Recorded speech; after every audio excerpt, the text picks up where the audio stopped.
श्रीचैतन्यमनोभीष्टं स्थापितं येन भूतले स्वयं रूपकदा मह्यं ददाति स्वपदान्तिकं।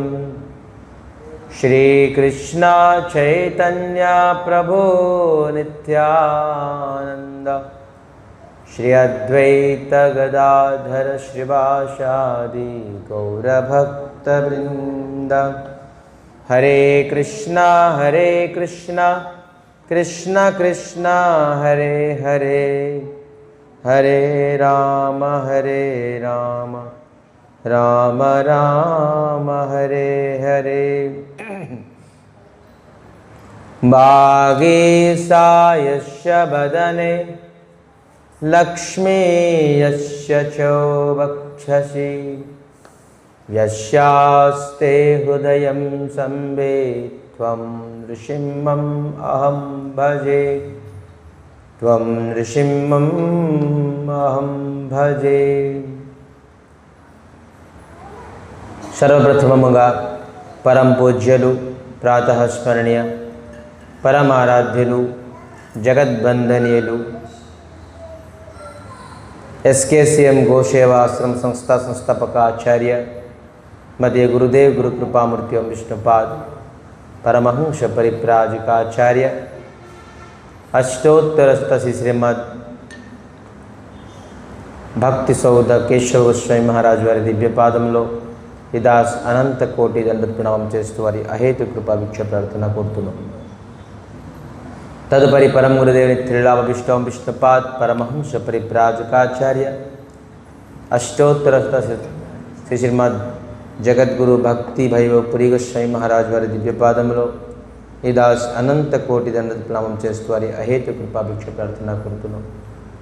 రూపాను గురువర్గలు ఆచార్యుల తాలూకు దివ్యపాదములో ఇదాస్ భూరి భూరి సాష్టాంగ అనంత కోటి దండ ప్రణామం చేస్తూ వారి అహేతు కృపా భిక్ష ప్రార్థన కోరుతున్నాం। భగవత్ కథా పిపాసు మధ్య గురు భ్రాతాలందరికీ మాతృమండలికి నా యథాయాగ్యం మనస్సమాంజలి తెలుపరుస్తూ అఖిల గుణగణనిధి కరుణాసాగర భక్త బచ్చల కల్పతరు దయాసాగర శ్రీ హరితాలోక మహతి కృప ఈరోజు ఇతే సంధ్యా సమయంలోని భగవత్ సన్నిధిలో మనందరికీ మానవ జన్మలోని సర్వోత్కృష్టమైన ఫలం సత్సంగం లభిస్తుంది। ఇది కేవలం శ్రీ హరితాలోక మహతి మహతి మహతి కృప। లంకాకాండని కొంతవరకు ఇంట్రొడక్షన్ ప్రవేశిద్దాం।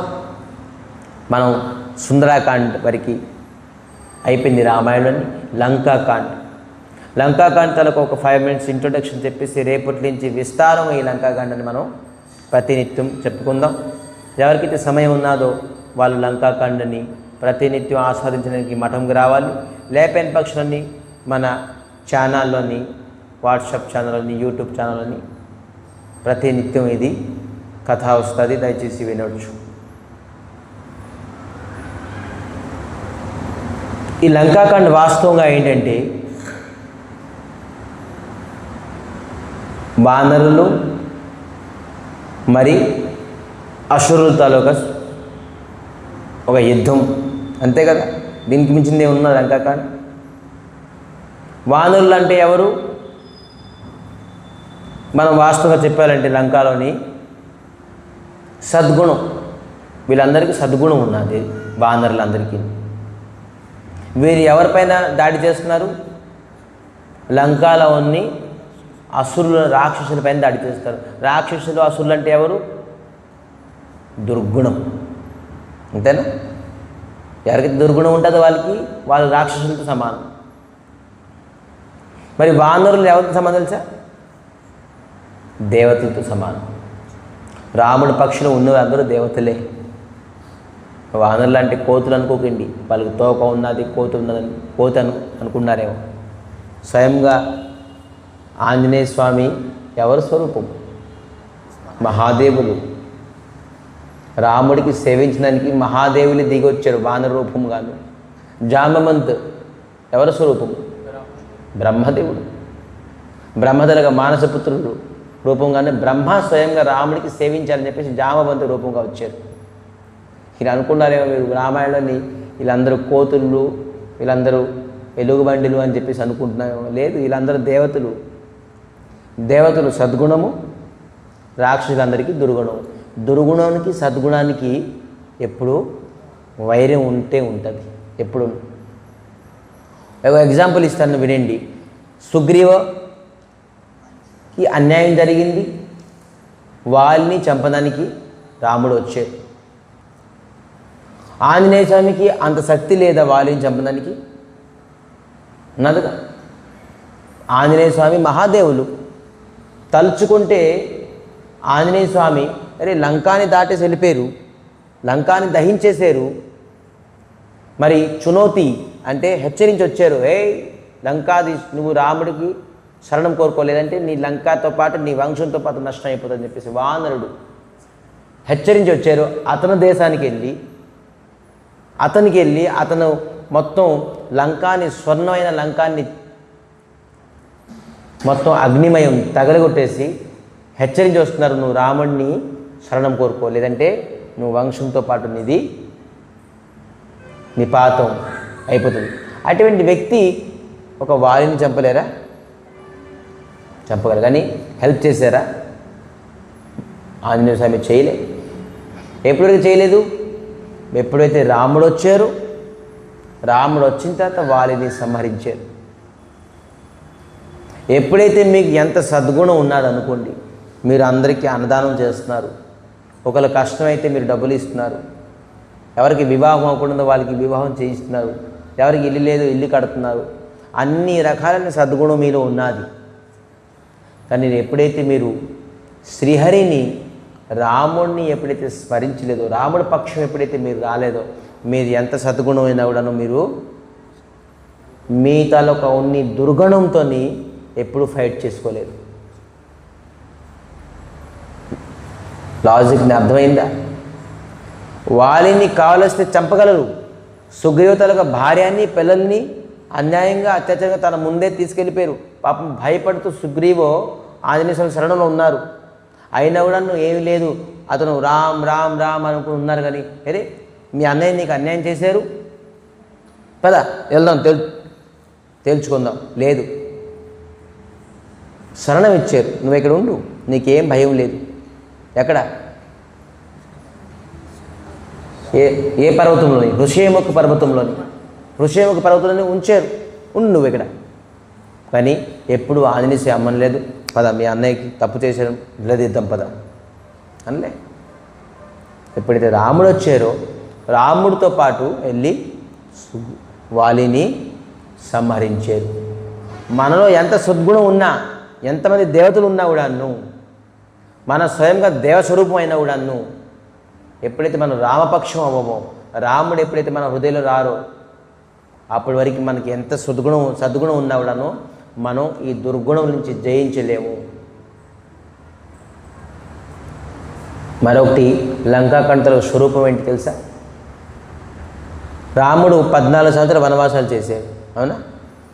ఎవరెవరిని కలిశారు?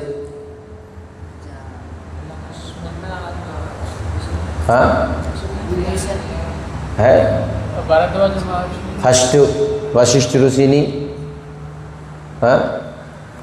తర్వాత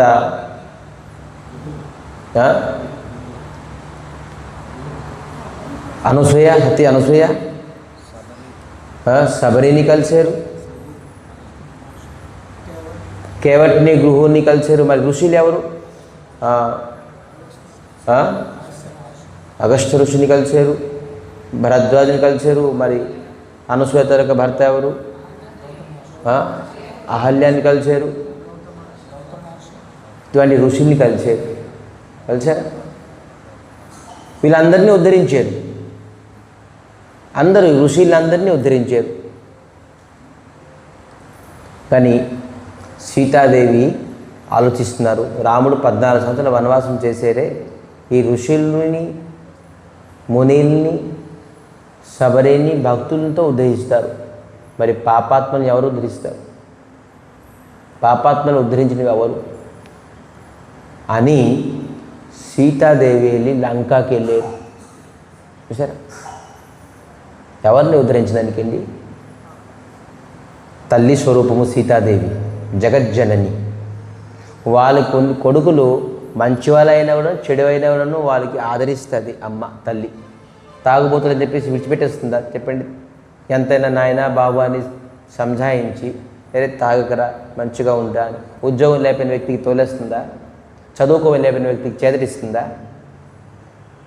చుట్టవాడికి గుడ్డువాడికి అమ్మ విడిచిపెట్టేస్తుందా? ఎక్కువ స్నేహం చేస్తుంది. పాపం వీడి గుడ్డువాడు, వీడికి పాపం చెవులు లేవు, వీడికి చదువు రాదు. ఎవరికైతే దుర్గుణం ఉంటుందో, ఏదో కష్ట నష్టం ఉంటుందో ఆ పిల్లలపైన అమ్మకి ఎక్కువ ఆదరం ఉంటుంది. ఈ రావణాసుడికి మరి ఈ లంకాలో ఉన్న ప్రతి రాక్షసులకి పైన సీతాదేవి దయ కలిగించింది.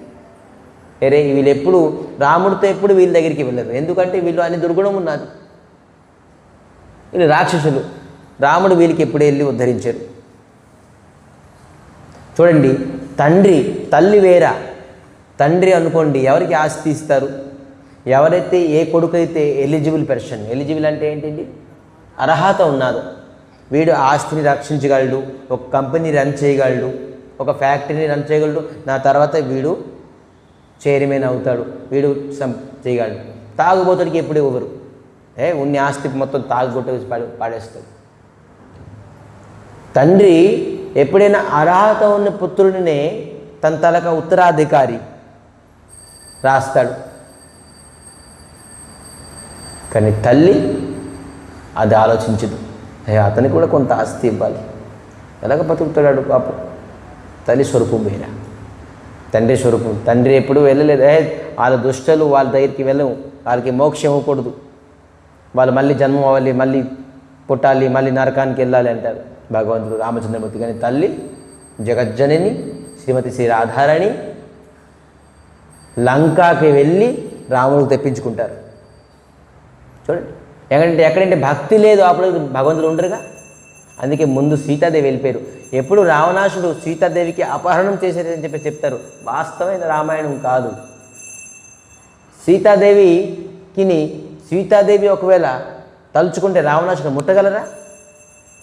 అదృశ్యం అయిపోతారు సీతాదేవి ఒక్క సెకండ్లోని. చూద్దాం ఎవరిని తీసుకెళ్తారు రావణాసుడు. సీతాదేవికి ఆ మాత్రం శక్తి లేదా అదృశ్యం అవడానికి? సీతాదేవి ఒకటేసారి ఈజీగా వైకుంఠానికి వెళ్ళిపోవచ్చు ఆ సమయంలోని, వెళ్ళలేరా? ఏదంటే చెట్టు కిందో ఏదో చెట్లోనే అయిపోతారో, ఏదో అయిపోతారు, పొట్ట కింద అయిపోతారు. రాక్షసులకి దేవతలకి అంత శక్తి ఉన్నది, జగజ్జనని సీతాదేవికి ఆ మాత్రం శక్తి లేదా? వాయు రూపంగా అయిపోతారు ఒకవేళ. లేదు, సీతాదేవి కావాలనే రావణాసుడితో వెళ్ళారు. నా పుత్రుడు వీళ్ళు కూడా ఇదంటే మర్మము. రామాయణంతో మర్మం తెలుసుకోవాలంటే చాలా విచిత్రంగా ఉంటుంది.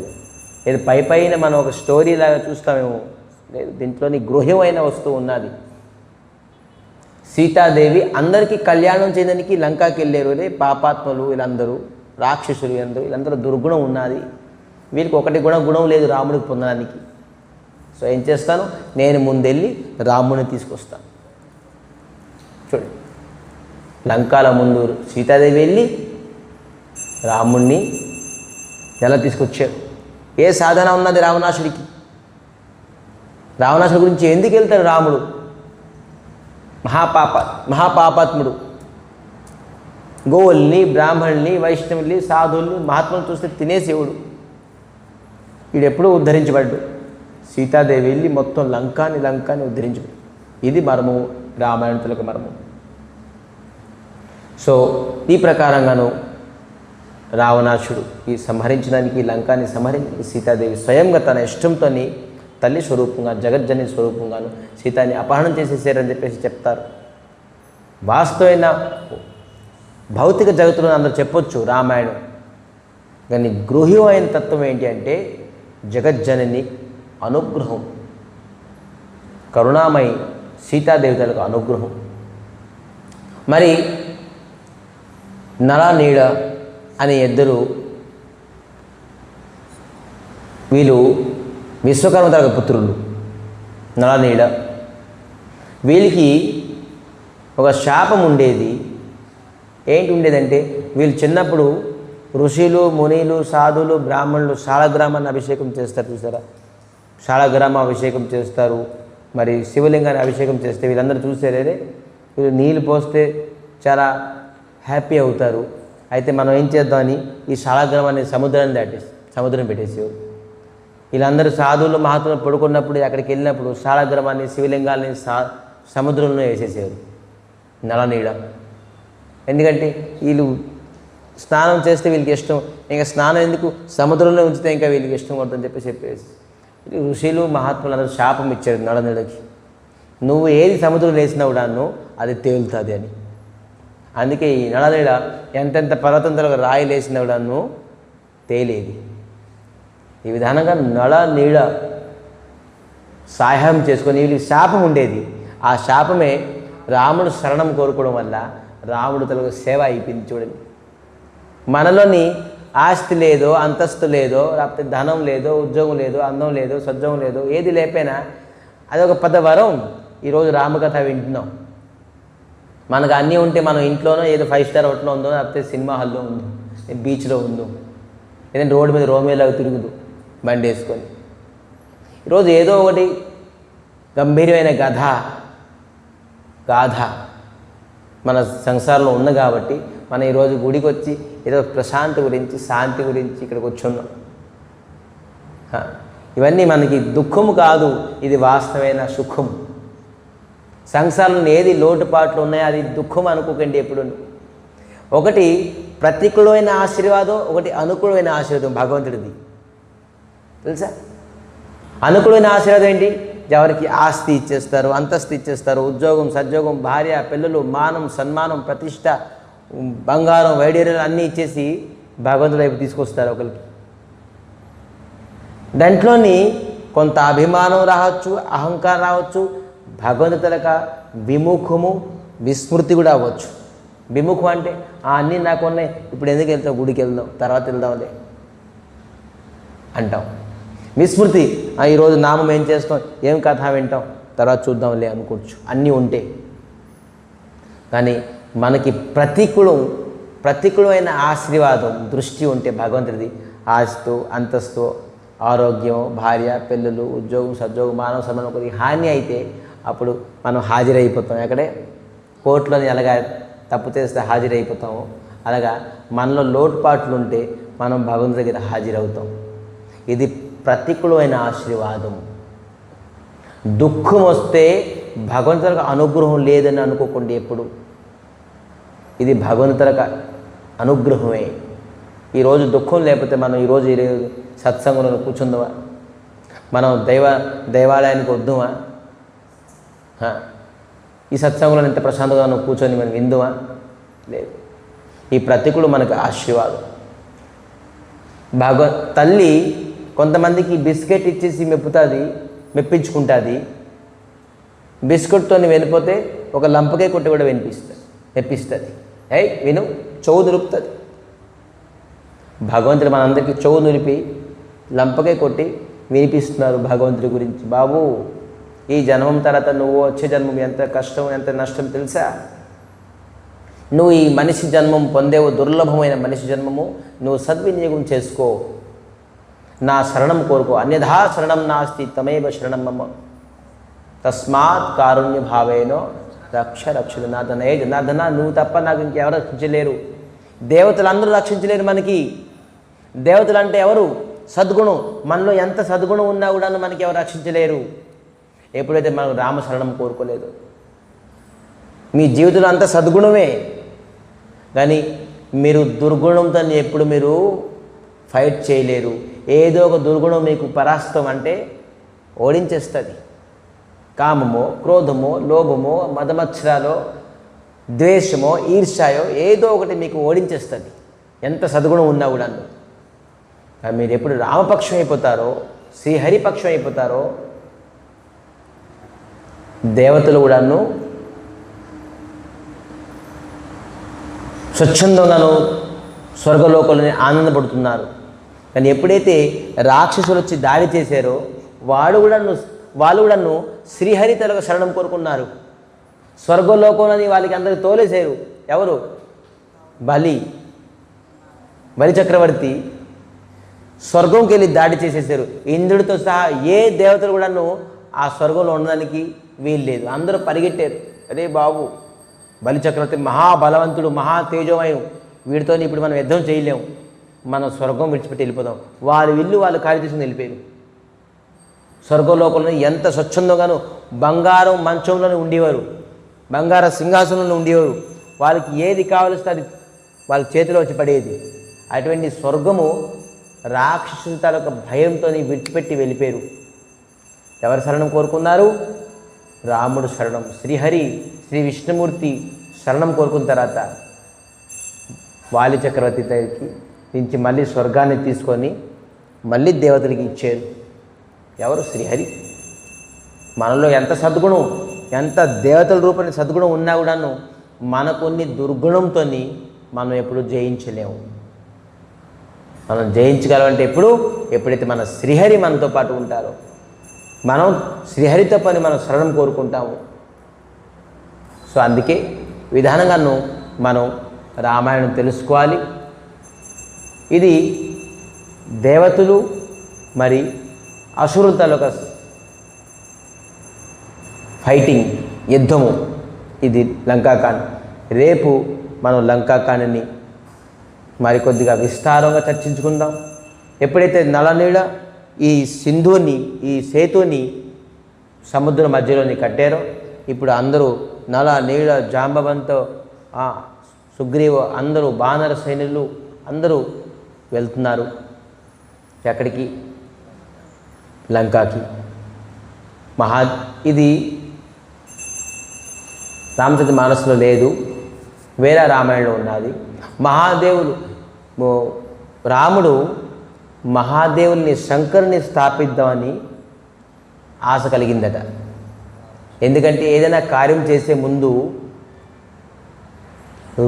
గురు రూపంగాను స్వీకరించాలి అని రాముడట శంకరుని తలుచుకున్నారట, మహాదేవుని తలుచుకున్నారట. స్థాపిద్దాం, అన్ని అనర్థాలు పోతాయి, మహాదేవులతో అక్కడే ఉన్నారు బాణర రూపంగాను అని అందరికీ శిక్ష ఇస్తున్నారు. గురు తాలూకా ప్రాధాన్యత రాముడు, స్థాపిద్దామని చెప్పేసి. అప్పుడు అందరూ జాంబవంత అన్నారు. అరే ఎలాగ స్థాపిస్తాం మనం? మహాదేవుల్ని స్థాపించాలంటే ఖచ్చితంగాను ఒక బ్రాహ్మణుడు కావాలి. మరి అతను శైవ అవి ఉండాలి. శైవ అంటే తెలిసే ఎవరు? శివుణ్ణి మాత్రం ఆరాధించిన వాళ్ళకి శైవులు అంటారు. ఇప్పుడుతో చాలామంది ఎవరు ఏ పూజైనా చేయొచ్చు అని చెప్పేసి అనుకుంటారు. అప్పుడు అలా కాదు. శైవులు కేవలం శివుడిని స్థాపించేవారు, వైష్ణవులు కేవలం విష్ణువుని స్థాపించేవారు, విష్ణు మంత్రం ఇచ్చేవారు. ఇప్పుడు విష్ణు మంత్రం అందరూ ఇచ్చేస్తున్నారు. ఏది కష్టమో నష్టమో బాబు నువ్వు ఈ మంత్రం చేయలేదు. వైష్ణవులు కేవలం విష్ణు మంత్రం ఇవ్వడానికి అర్హత. ఆ వైష్ణవులను ఏంటి? గురు పరంపర వచ్చిన తీసుకున్న మంత్రమే వాళ్ళు ఇవ్వగలరు. శైవులు అలాగే. శక్తులు అంటే ఎవరు? దేవి, శక్తిని ఉపాసించిన వారు. గాణపత్యులు ఎవరైతే వినాయకుడి ఆరాధించుతారో అలాగే అటువంటివి ఉన్నాయి మన సాంప్రదాయంలో ఉండేది సనాతన ధర్మంలో. అయితే శివుడిని స్థాపిస్తారు ఎవరు? ఇప్పుడున్న పరిస్థితుల్లోని మహా విద్వాన్, బ్రాహ్మణుడు, పండితుడు, శైవ మరి ఆచార్యుడు ఎవరు? లంకేష్, రావణాసురుడు. మరి అతనికి ఎలాగ పిలుస్తాం? అప్పుడే చెప్పేశారు, సుగ్రీవ చెప్పేశారు. ఇది ఎటువంటి మాట్లాడుతున్నారు మీరు? మహాదేవులు స్థాపిస్తామంటున్నారు. లంకాధిపతి రావణాసుడి పిలుద్దాం అనుకున్నారు, అతనితో చేయిద్దాం అనుకున్నారు. లక్ష్మణ్ అంటారు ఇది వీళ్ళకి బుర్ర లేదు, ఏం లేదు, ఇది ఎలాగవుతుంది? కానీ జాంబవంత్ అంటున్నారు భగవంతుడు మనసులో ఒకవేళ పుట్టిందంటే వాస్తవంగా ఇది ఏదో ఒకటి కారణం ఉంటుంది. భగవంతులకు ఇష్టమే మన ఇష్టం ఉండాలి. భగవంతుడు తలుచుకున్నారంటే మనం ఖచ్చితంగా చేయాలి అని జాంబవంతు పట్టుపెట్టున్నారు. సరే అయితే స్థాపిద్దాం. అయితే నేను వెళ్ళి పిలుచుకొని వస్తాను. జాంబవంతు అంటున్నారు నేను రావణాసుడిని పిలుచుకొని వస్తానని చెప్పేసి. ఆంజనేయ చెప్పేసరి నేను శివలింగాన్ని తీసుకొస్తాను. ఎక్కడికి తీసుకొస్తా అంటే స్వయంగా కైలాసంలోకి వెళ్తాను. అతనితో కైలాసపతి, నేను కైలాసకి వెళ్ళి జ్యోతిర్లింగం తీసుకొస్తాను అని చెప్పేసి ఆంజనేయ స్వామి నిర్ణయం తీసుకున్నారు. సరే అని వెళ్ళారు. రాముడు చెప్పారు, సరే మీరు బ్రాహ్మణుల దగ్గరికి వెళ్తున్నారు, ఆచార్యుల దగ్గరికి వెళ్తున్నారు, నేను యజమానుని, నా ప్రణామము అతనికి తెలియపరచండి అని రాముడు చూడండి ఎంత మర్యాద పురుషుడు. ఊరికి అన్నారంటే మర్యాద పురుషుడు. ఇప్పుడు అతని తల స్త్రీని అపహరణం చేసేసారు, అతనికి నమస్కారం చేయమని చెప్పి చెప్తున్నారు, అతను నమస్కరిస్తున్నారు, అతనితో ఈ కార్యం చేయిస్తున్నారు చూడండి. అందుకే రాముడికి మర్యాద పురుషత్వం అన్నారు. రాముడు అంటున్నారు, ఆ ఆచార్యకి, ఆ రావణాసుడికి నా నమస్కారం, నా ప్రణామం తెలియపించండి, మరి నా విన్నపం చెప్పండి, అతనే స్వయంగా వచ్చి ఈ శంకరుని స్థాపిస్తారని చెప్పేసి అని చెప్పడంతో జాంబవంతి అదే విధానంగా వెళ్ళారు. ఎప్పుడైతే లంకాని ప్రవేశించారో జాంబవంతు, అరే లాస్ట్ టైం వచ్చాడు ఒక బానరుడు, మొత్తం కొన్ని క్షణాలన్నీ లంకాని మొత్తం తగలగట్టేశాడు అగ్నితో. ఇప్పుడు వచ్చాడు ఎలుగుబండి, వీడేం చేస్తాడో అని భయపడుతున్నారు ఒక్కొక్కరు. కానీ నేరుగా వెళ్ళి సభలో వెళ్ళిపోయాడు జాంబవంతు అన్నారు, హే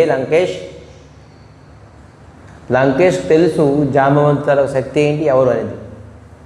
సింహాసనం లెగిసి కూర్చుని ప్రణామం చేశారట ముందే ఈ జాంబవంతుకి రావణాసుడు. చెప్పండి జాంబవంతు, నేను మీకు ఏ విధంగా సాయం చేయగలను అని లంకేష్ చెప్పడంతో జాంబవంతు మొత్తం, రాముడు జగత్ కళ్యాణకారి, అతను ఒక మంచి సంకల్పం తీసుకున్నారు. సత్య సంకల్పం ఏంటి, శంకరుని స్థాపిద్దామని. అది మీరు బ్రాహ్మణులు, మరి శైవులు, శంకర ఉపాసన చేసిన మీరు ఆచార్యులు మీతోని స్థాపిద్దామని చెప్పేసి అనుకుంటున్నారు. అప్పుడుతో ముందే లెగిసిపోయాడు ఎవరు, లంకేష్ తలక పుత్రుడు ఎవరు, మేఘనాథ్. ఇది కుదరదు,